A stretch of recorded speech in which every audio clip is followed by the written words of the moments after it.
the century, a treasured art form came to the United States. At that time, Yiddish theater hit the Atlantic coast and soon swept throughout the country. In New York City alone, you could see Yiddish theater every single night, sometimes twice a night. Well, we're fortunate because in Chicago, the National Jewish Theater Company is going to present some Yiddish theater with the good talents, the terrific talents of the company and the artistic director, Sheldon Patinkin. I'm Deborah Palmer, and with us today on Focus is Sheldon Patinkin, the artistic director. Hi, Deb. Welcome to our show. Thank you. I also want to add that, Sheldon, you are also the artistic director, I should say the chairman of Columbia College's Theater and Music Department. And we'll get into your other titles later in the show as it pertains to the question. But I do want to say one thing right away, Yes? because there's such a confusion about the National Jewish Theater anyway. It's not in Yiddish, it's in English. Okay. It is an attempt to do in contemporary terms what the Yiddish theater of the turn of the century and up through World War II was trying to do for people whose native language was Yiddish. Well, you bring up a point. You say it's translated from Yiddish to English. Then what is the universal appeal? I imagine there's some people out there who have been reading the advertisements, seeing a lot of promotional literature and think, Yiddish theater, well, I don't know Yiddish. What is the universal appeal?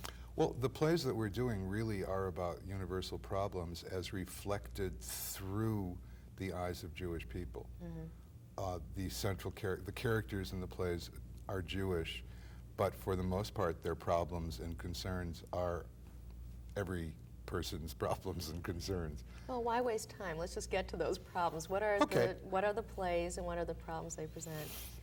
Well, they're not all problem plays, of course. It's Sora's plays. The last show of the season is Minnie's Boys, which is a Broadway musical about the Marx Brothers and their mother, Minnie, who forced them basically into the career that we know that they had. It was done on Broadway in the 70s with Shelley Winters as Minnie, and we're doing the Chicago premiere of it. The Marx Brothers and their mother were Jewish. Mm-hmm. Their lives were about how to get out of the poor ghettos of New York in the early 1900s. And a lot of people, Jewish and non-Jewish, found vaudeville and stage and eventually movies as the way out. Was she a driving force behind their success? Was she your typical was she a backstage? driving force? Oh, she makes Gypsy's mother look like a sweet young thing. So your typical stage mother. Oh, yeah, very much so.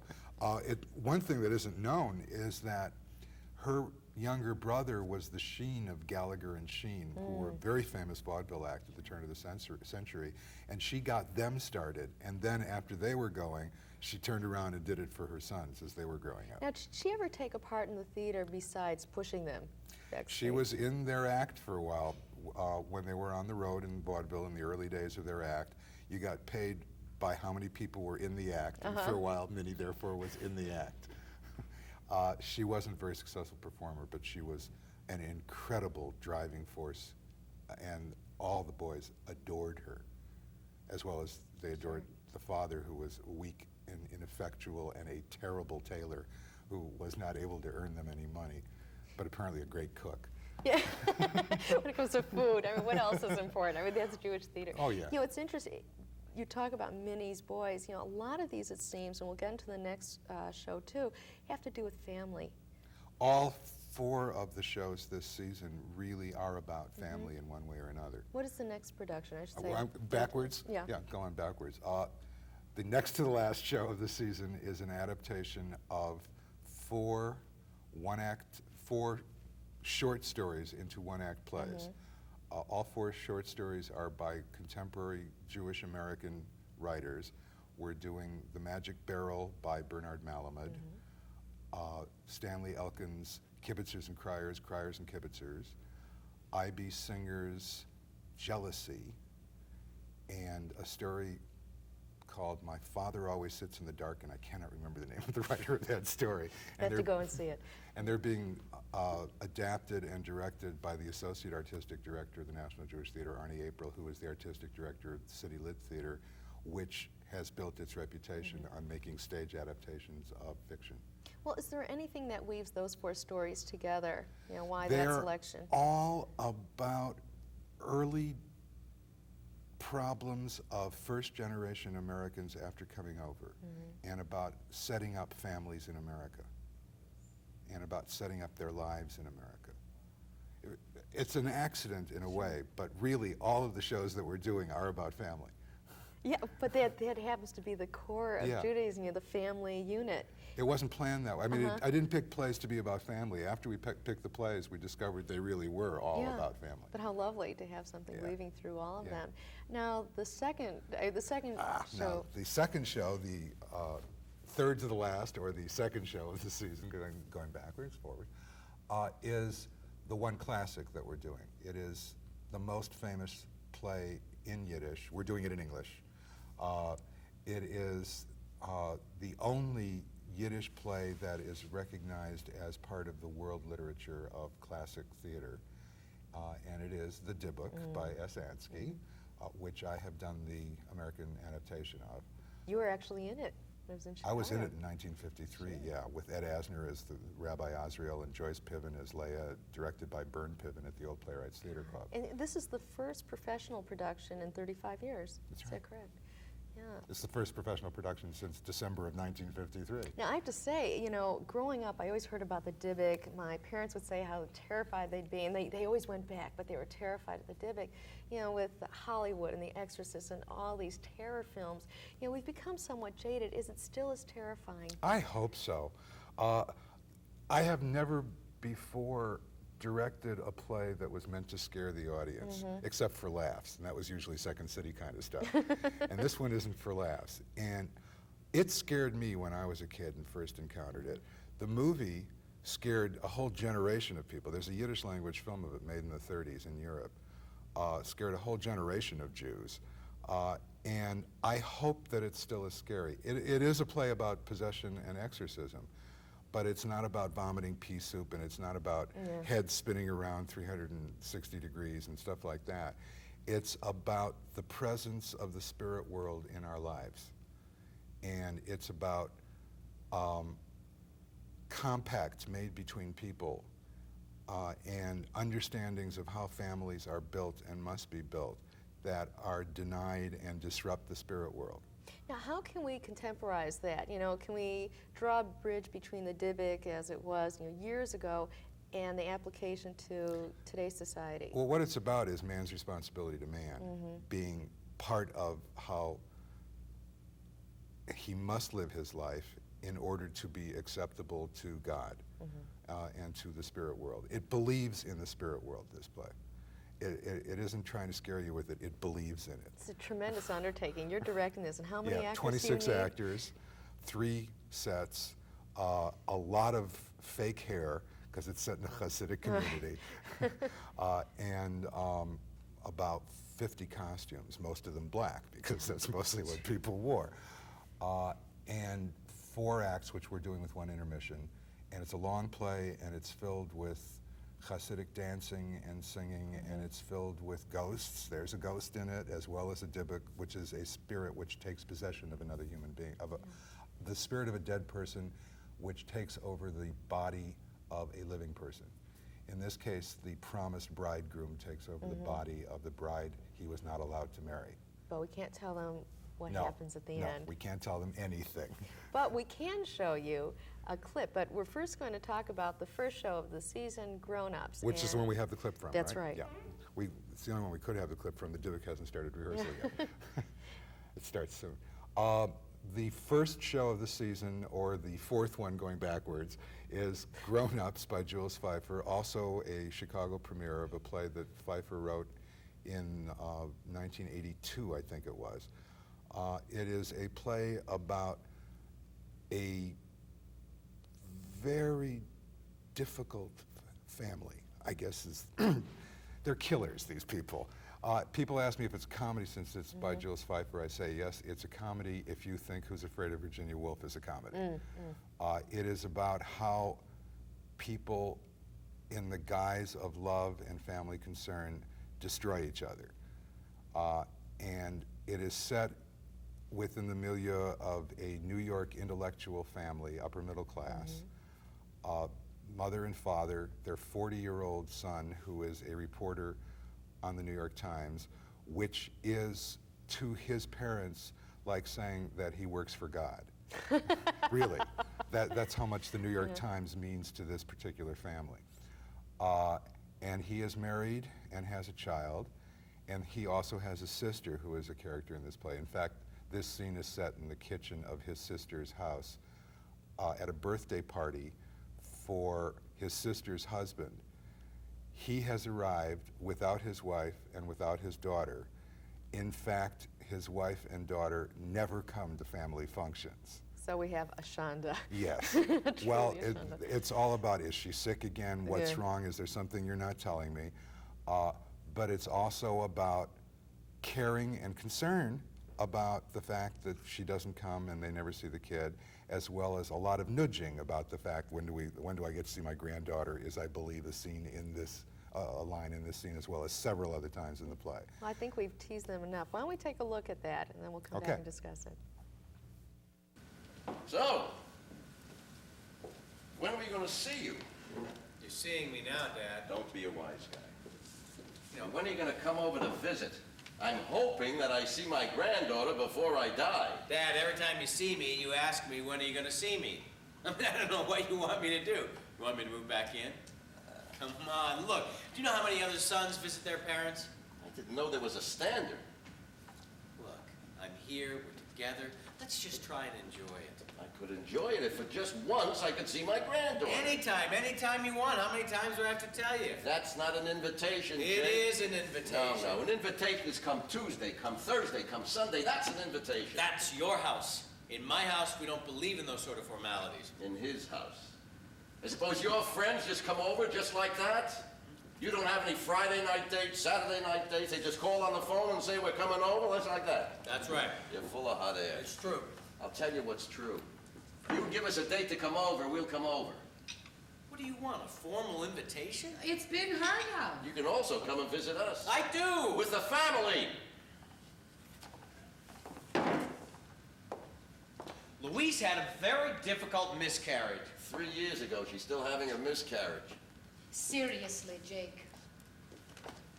Are you not telling us something? She's okay. She's just not very strong. You're not protecting us from bad news. Don't ever protect us. She's fine. She just can't travel much. Tell us you didn't take her to Europe. That was on assignment. So pretend for once that we are your assignment. She didn't have to leave the baby with strangers. She didn't leave the baby. We left the baby. I'm the father, remember? We left the baby with Annie. I don't mean to question Louise's judgment. It was both our judgment, Mama. Annie has been with us since Edie was born. She has 2 children of her own, and she's very responsible. Maybe next time we'll leave her with you. Maybe. Maybe means there won't be a next time. What is it, Jake? Is there something about your marriage I should know that you're not telling me? Absolutely not. You're getting along. Perfectly. Whatever other trouble there is in the family, I'd rather have you happy. That comes first. I'm happy. Good. Fine. Everybody's happy. When do I get to see my granddaughter? Thank you for sharing that with us, Sheldon. I'm just wondering, is there a fear when producing, directing shows that you call Yiddish theater or Irish theater, Italian theater, that you fall into stereotypes? Now, could someone say, yeah, but Sheldon, that's a stereotype, you know, what we just saw? I suppose so. I think Jules Pfeiffer was in part dealing with stereotypes, but with anger, rather, ultimately with a great deal of anger, as a matter of fact. And the play is a very angry play, and it makes people angry. I'm very worried about the discussions that we're going to have on Wednesdays and Thursday nights after the play with the audience, because I know they're going to be angry. Maybe angry because they may identify a lot. Yes, or refuse to want to recognize the identification. So how can you do that and stuff like that? But everyone I know who's seen a rehearsal of the play so far has had a fight with somebody immediately afterward. That play, I don't think, really deals with stereotypes as much as it deals with breaking the stereotypes that people have found for themselves. It's a play about growing up in the sense of do we grow up as what our parents want us to be, or do we grow up as what we discover later is what we want to be, regardless of what our parents want us to be? Do we allow our children to be what they want to be, or do we make them see the ideal? There's a lot of talk in the play about you're only proud of me because of what I have done, not because of who I am. And you wouldn't know who I was if I weren't working for the New York Times and stuff like that. Yep. And they do ignore the daughter, their own daughter. They forget her name and things like that. You know, what you talk about really highlights something. It's really a family dynamic that one could say is universal, could happen in any household. I'm just wondering, what would you say really is the foundation of Jewish theater? What makes it Yiddish theater, as opposed to, you know, what? I don't think there really is such a thing. There was a Yiddish theater that was a very important part of the social and acculturating part of the turn of the century and slightly later Jews, the first generation Jews, the Jews who came here from other countries and their children, which was a reflection of their lives and a reflection of their sentiments and a reflection of their longings and needs and foolishnesses and dreams and their tragedies. What a Jewish theater has to be now, an American Jewish theater, a national Jewish theater, is a reflection of American Jewish life now, which is really a reflection of life in America. Sure. At least of large chunks of life in America, about people who happen to be Jewish more often than about people because they are Jewish. Would you say Or that's sometimes because, I mean, there are no Holocaust plays this year, but there will certainly be a Holocaust play. That's about humanity. Yeah. As much as it's about Jewishness. But I don't think that there's anything that we will be doing that is so much about Jewishness that someone who isn't Jewish isn't going to be able to see how it's about them as well. Yeah, there's that saying, you know, life imitates art, art imitates life. What would you say is the responsibility of Jewish theater? We'll take it back to the turn of the century when it was brought to the United States. Was it to represent life, or was it to represent life as it could be, you know, to provide some Well, hope? is theater meant to be entertainment, or is it meant to be enlightenment, or is it meant to be art, or is it meant to be some of all three? I think it depended on the specific project. I mean, a comedy with Menashe Skolnick and Molly Pecan wasn't likely to be a serious reflection, but a drama or a melodrama with Maurice Schwartz, for instance, or one of the classical tragic actors, was meant to be a genuine idea of what it's like and of what's wrong with it, and of what it was like, and of what was wrong with it, and what's right about it. But comedies tend more toward what's right about it, and serious plays about what's wrong with it.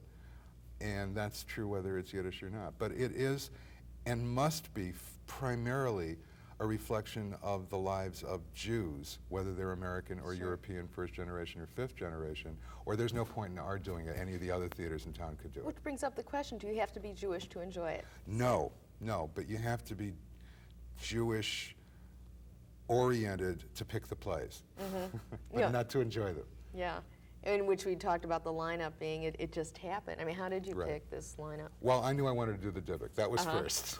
I knew I wanted us to do Minnie's Boys because it had never been done here. I saw it in New York with Shelley Winters, who was terrible, but I liked the show. I really did like the show. And I wanted to do it, and it's small enough so that we could fit it on our stage. It's not a 50-person musical, it's a 20-person musical.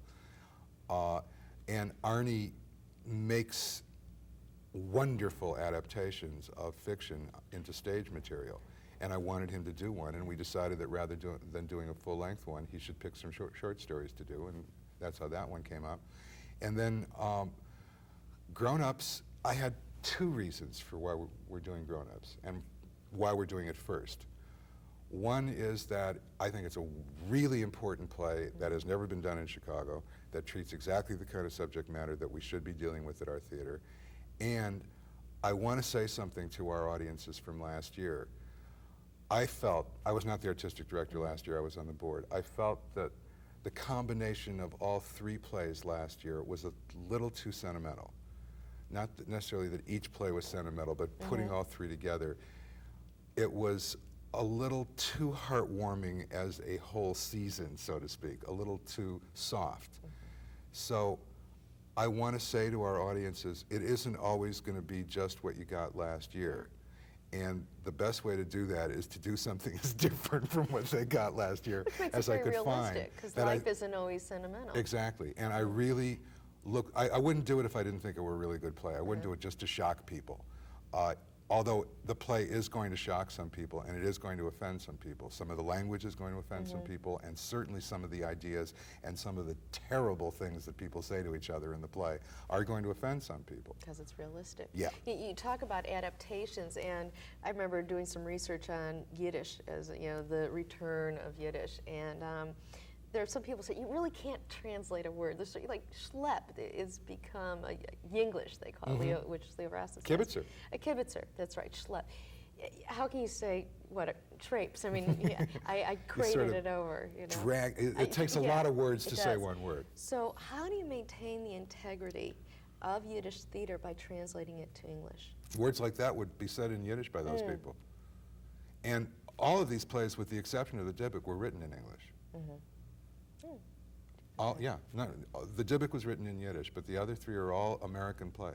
Okay. Or rather, 2 American plays and 4 American short stories adapted into plays. I mean, how do you maintain that feel, that Yiddish feel, translating the Dybbuk to English? It's musical more than anything else. It's a way of putting words together. It's length of sentences. It's what words are being used. It's placement of adjectives and where they go in connection to nouns. And it's an attempt to recreate a sense of the flow of the language in another language. But the Dybbuk is basically a 19th century romantic play. Excuse me. Romantic mystical play. And I've tried to keep it with a sense of its own period. Does that answer your question? Yeah, it does. Okay. You know, you are a very busy person in the theatrical community. Yeah. What, you haven't gotten sleep in about 48 hours or maybe more than that. You're artistic advisor for the Second City Training Center, artistic director for the New Musicals Project, and artistic director of NJT, and chairman of the Theater Music Department at and Columbia artistic College. Director of the 8-play season we do at Columbia College. I mean, I'm already out of breath. And I teach 4 classes this semester. What was your appeal? I mean, certainly you didn't need to be artistic director of the National Jewish Theater. No, I really didn't. But I dropped a bunch of stuff in order to become... Exactly. Now you had to drop, you had to make some compromises. What was your appeal to Jewish theater? Why'd you do it? I really want to be able to speak through that milieu. I really want to be able to do plays that are important to my own heritage and background that I also think are valuable works of theater. Because theater and Jewishness are 2 of the largest chunks of my life. And the chance to put them both together in one thing was just more than I could say no to. It just was. Well, what are some of your... Unless it got in the way of the Columbia job. Because my total commitment is to being the chairman of the theater department at Columbia. This is not going to get in the way of it. This is not going to get in the way of it. This is not going to get in the way of it. Start a new Yiddish theater department. That's all. You can enhance it. No, although I am using some Columbia students in the Dybbuk. Terrific, terrific. You know, I've talked to you before. We've done tapings before, and you talked about, yeah, you remember when you used to go to the west side of Chicago and see Yiddish Douglas Park Theater. Douglas Park Theater. What are some of your recollections? Why was it an enchanting experience for you? Because it was a direct communication between the stage and the audience. It was like one being between what was going on the stage and the people in the audience, my parents and their generation. And the kind of experience it gave them was so enriching to their day-by-day plodding through their lives, in terms of either being able to laugh at it or see that it was a universal and that they weren't the only ones that felt that way. And it included, particularly when it was a Menashe Skolnick or a Molly Picon show, it also included something I'd never really seen before in theater, which was direct address from the stage to the audience. They were actually talking directly to people in the audience. Menashe Skolnick was constantly doing asides to us and stuff like that. And I didn't understand much of it because Yiddish was spoken in the house so we wouldn't understand what they were talking about. So I only learned it sort of tangentially and out of necessity of trying to figure out what the older people were talking about. But And the important things were translated to me as we went along by either my mother whispering in one ear or my father whispering in the other ear. But I was able to follow the sense of what it felt like to have that experience.